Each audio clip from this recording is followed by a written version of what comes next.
Hello Internet, welcome back or welcome to my channel. My name is Tori and today I have a video all about some of the makeup products I regret buying.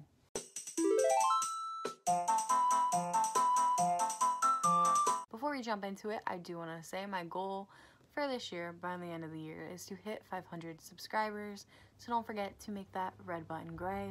And now on to the products. Let's just go in a random order. They're all literally right in front of me. We're just gonna grab one random. The first one I grabbed is the MAC Happy Go Dazzling Highlighter.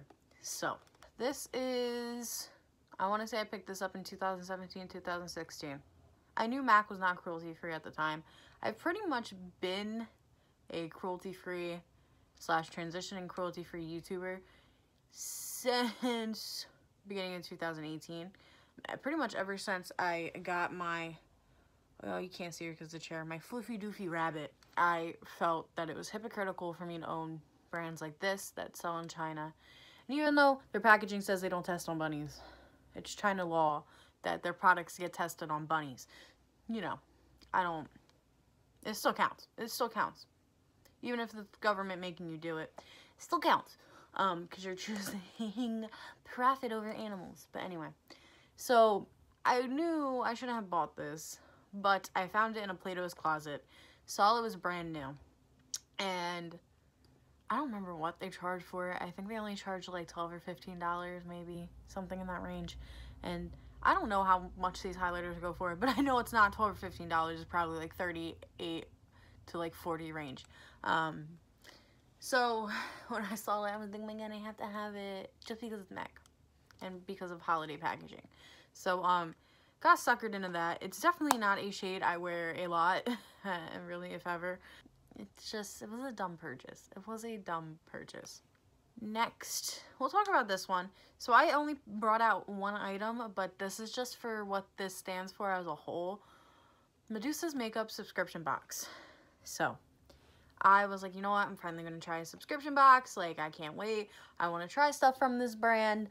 But I hate that I did that looking back on it. I really should have just went online, bought a lipstick, bought an eyeshadow, and called it a day. Because I ended up with these liquid shadows that aren't the best. I ended up with far too many pressed eyeshadows and colors that I do not like. Well, not that I don't like them, but I don't need a whole pan of it when I have pans of that color in a palette. They're like, this liquid lipstick color is actually okay. I don't know why I pulled out this one, because this is probably the one I'm the most content with. But like, it was just too much crap that I didn't need to buy. Like, yes, it was yes, it was a subscription box, but like, it wasn't like it was BoxyCharm or Ipsy, where, I mean, it's debatable if you actually get your profit back, but you're at least getting different stuff from different brands every month, most of the time. You're not getting the same stuff from the same brand. So, kind of stupid for me to do that. I still like Medusa's. Like, I will still, eventually one day, like, buy stuff from their website. Like, I did find some, like, Holy Grails. I love their loose eyeshadow and Full Moon. It's literally a dupe of Sugar Pills Ghosted. And their single eyeshadow in Key Largo is a beautiful blue. But, like, sorry, that was a weird burp. But it's like, I didn't need to have a subscription box for it. And this makes me wonder if I should even get subscription boxes ever again. If I'm even a subscription box person, I would like to have a subscription box again. Even my mom's question why I've never done another one, or like, my mom was like, how come you never did FabFitFun? And I'm like, first off, that got way too much crap in it. I would not want. But like, why don't I try BoxyCharm for at least 6 months and just see, you know? So, but for Medusa's, it just wasn't worth it. And that makes it a regret. Plus the fact with Medusa's that I only prepaid for 3 months, but then they charged me for a 4th month. Don't like that. The next one, Urban Decay Beached Eyeshadow Palette. So this is what it looks like. Yes, I do have a pan in a shade. I wanted this. And then Urban Decay ripped it off the shelf, even before like the 3-month mark. So then I got it off Look, and besides the fact that this shade has pan, don't even look at this shade. It only has pan because of 101 pans. I, like, haven't touched it. Did I really need it that bad? It only has one matte. Like, I didn't use my brain. Like, yes, the packaging's gorgeous, and that's it. You know, it wasn't the best to me to buy it. I should mention while I'm talking about stuff like this, none of these items I am decluttering. Unless I absolutely hate something, I declutter it. These are, yes, regrets, but I'm not gonna be wasteful and throw it out.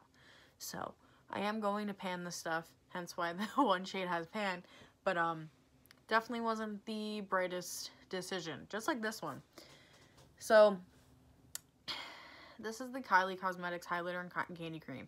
Here's another downfall of mine, Depop swaps. So this definitely is a highlighter that I thought was pretty, but the formula sucks. It's not. This formula in this particular one is not good. I can't speak for all of them because it's the only one I have, but this one is not good. It's so weird. Anytime someone messages me to do a swap, I'm like, yes, I want this crap out of my life. And I don't sell makeup on Depop. I sell, like, I don't even know what I have up on my Depop. I have, like, cat fountain filters that I can't use up on my Depop, right? So I'm like, oh my god, yeah, let me see what they have. And, like, a lot of the time it's makeup I don't buy because it's not cruelty free. But then this girl had this, and I was just like, oh my god, you know what? Yeah. But it's like, it's not worth it. Victoria, use your brain.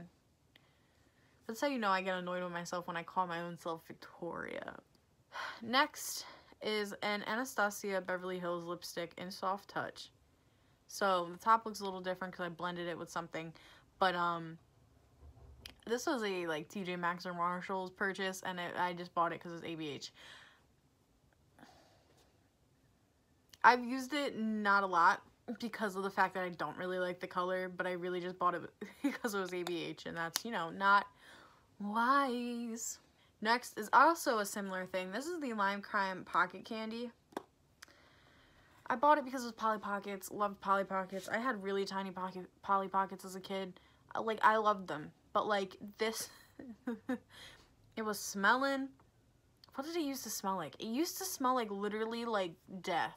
So I literally took all the pans out and realized, oh, it wasn't the eyeshadow, it was the packaging. So then I cleaned all the packaging out, like, killed it with rubbing alcohol. Like, I put it in quarantine.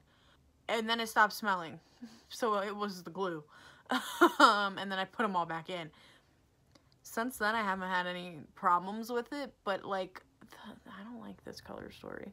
Literally, you know why I probably bought this palette? It was because of those two shades. But guess what? I have those two shades, like, 20 times over in my collection now. I'm wearing that red shade, like, today. Not this one, but, like, one from a different palette, you know. Kind of wish I didn't buy this.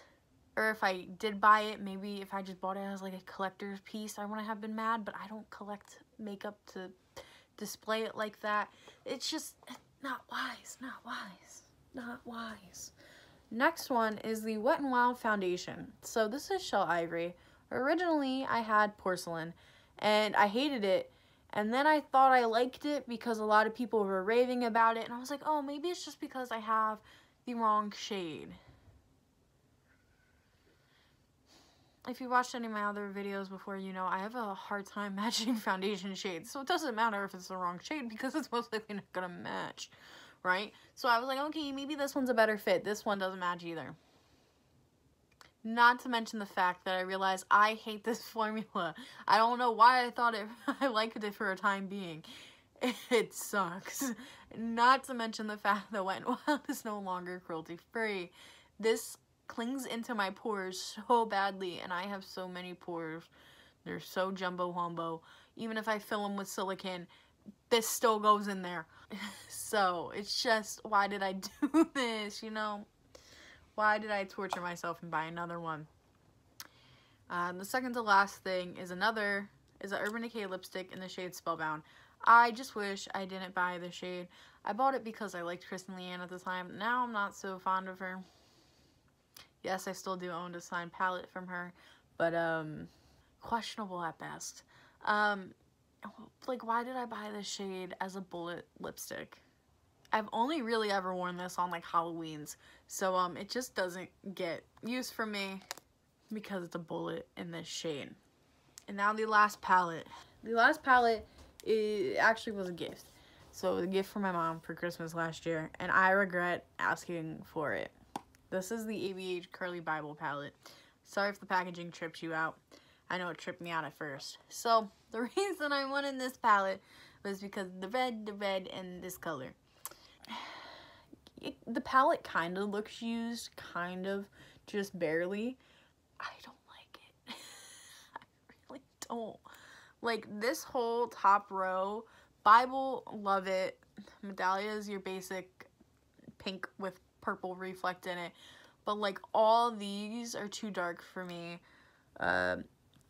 This one, OA, is flaky. Even Aura, even though it's gorgeous, is flaky. My Angels is flaky. Moo is flaky. Like, this is not one of the good ABH formulas. It really isn't. I don't like Carly Bible. I didn't buy it because of Carly Bible. Well, I didn't ask for it because it was Carly Bible. I asked for it because I liked the color story. But, I wish I got the Jackie Aina instead. I really, like, I regret this so much. It is currently in my shop, my stash, and I'm trying to get use out of it. But, like, these shades really just make me not want to touch the palette. Will I scrape them out? That actually seems like maybe a good idea, but I don't know. I definitely know I just don't like those shades, and I'll have to decide what I want to do with them at a later date. But yeah, that's all the makeup I regret buying. Definitely not as much as I thought it could have been, which is good. That means I've started to curate my collection in a good way. The only thing that's really a lot is a lot of the Medusa stuff that, you know, it was from the subscription boxes that I didn't personally pick that stuff, so I shouldn't have got it.